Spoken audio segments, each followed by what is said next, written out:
প্রিয় খামারি ভাইয়েরা, আসসালামু আলাইকুম। আশা করি সকলে ভালো আছেন। আপনাদের মাঝে আবার হাজির হলাম হুমায়ুন এগ্রোর পক্ষ থেকে। আজকে আপনাদের মাঝে আলোচনা করব মুরগির একটি খুবই ক্ষতিকর একটি রোগ, রানীক্ষেত্র রোগ নিয়ে। এটা চোনা পায়খানা, প্যারামিক্স ভাইরাস দ্বারা সৃষ্ট রানীক্ষেত্র রোগ পোলট্রি খামারের সর্বাধিক ক্ষতিকর রোগগুলির অন্যতম। এই রোগে আক্রান্ত মুরগ বা মুরগি শ্বসন, পরিপাক্য ও স্নায়ুতান্ত্রিক রোগ লক্ষণ প্রকাশ করে। আমাদের দেশে শীত ও বসন্তকালে এই রোগের প্রাদুর্ভাব ঘটে। প্রধানত এই রোগ 3 ধরনের হয়ে থাকে। 1 নাম্বার অতি তীব্র ভ্যালোজেনিক, এবং 2 নাম্বার মাঝারি তীব্র মেসোজেনিক, এবং 3 নাম্বার অপেক্ষাকৃত মেদো লেন্টোজেনিক স্টেন দ্বারা রানীক্ষেত্র রোগের লক্ষণ প্রকাশ পায়। সাধারণত যে কোনো বয়সে বা জাতের মুরগ মুরগিতে রানীক্ষেত্র রোগ হতে পারে, তবে অপেক্ষাকৃত কম বয়সী মুরগ মুরগিতে এই রোগের সংক্রমণ সহজে হয়। রোগটি যেভাবে ছড়িয়ে থাকে: আক্রান্ত মুরগির থুতু, লালা, সর্দি, কাশি, মলের মাধ্যমে রোগটি দ্রুত ছড়িয়ে পড়ে। রোগটির জীবাণু আক্রান্ত মুরগি বা খামার থেকে পার্শ্ববর্তী সুস্থ মুরগি বা খামারে বাতাসের মাধ্যমে ছড়াতে পারে।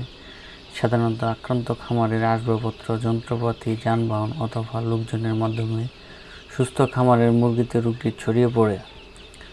রানীক্ষেত্র রোগের লক্ষণ: তীব্র সংক্রমণের ক্ষেত্রে ভ্যালোজেনিক স্টেন দ্বারা তীব্র সংক্রমণের লক্ষণ প্রকাশ পায়। এই ধরনের সংক্রমণের ক্ষেত্রে রোগের লক্ষণ প্রকাশ পাওয়ার পূর্বেই আক্রান্ত মুরগ মুরগির মৃত্যু হতে পারে। এ রোগের সংক্রমণের ক্ষেত্রে মুরগ মুরগির ঝিমুনি, মাথা ঝুলে পড়া, সাদা রঙের পাতলা পায়খানা, মাথার চারপাশে পানি জমা, স্নায়বিক বৈকলতা বা বিকলতা ইত্যাদির লক্ষণ প্রকাশ পায়।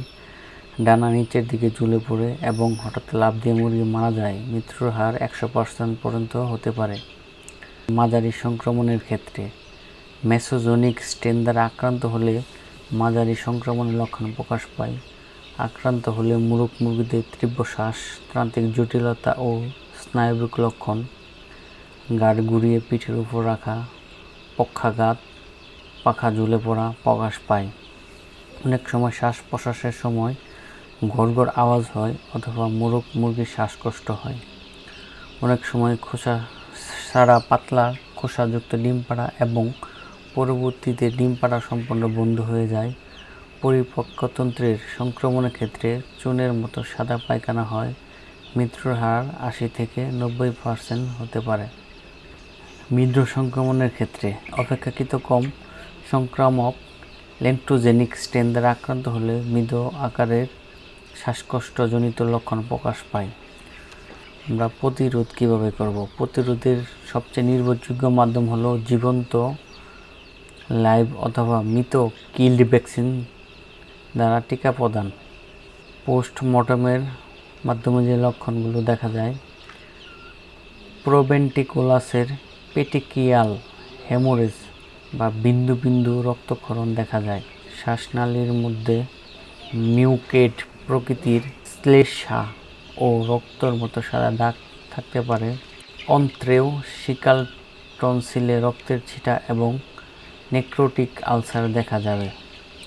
এ রোগের চিকিৎসা দ্বারা ভাইরাস জনিত রোগের নিরাময় সম্ভব নয়। দ্বিতীয় পর্যায়ের ব্যাকটেরিয়া সংক্রমণ রোধ করার জন্য অ্যান্টিবায়োটিক ব্যবহার করা যেতে পারে। 1 নাম্বার কট্রা বেট পাউডার অথবা এনফ্লক্স বেট সলিউশন অথবা মক্সাসিলিন বেট পাউডার অথবা জেনাসিন বেট ইনজেকশন। 2 নাম্বার ইলেকট্রোমিন পাউডার এবং 3 নাম্বার সিবিট বেট পাউডার আপনারা ব্যবহার করতে পারেন। আপনারা যদি আমার চ্যানেলে নতুন হয়ে থাকেন অবশ্যই সাবস্ক্রাইব করে রাখবেন। পরবর্তীতে আমরা মুরগির রক্ত আমাশা নিয়ে আলোচনা করব। এভাবে আমাদের সিরিজ আকারে মুরগির কমন যতগুলো রোগ আছে সবগুলো নিয়ে আলোচনা করব। ধন্যবাদ।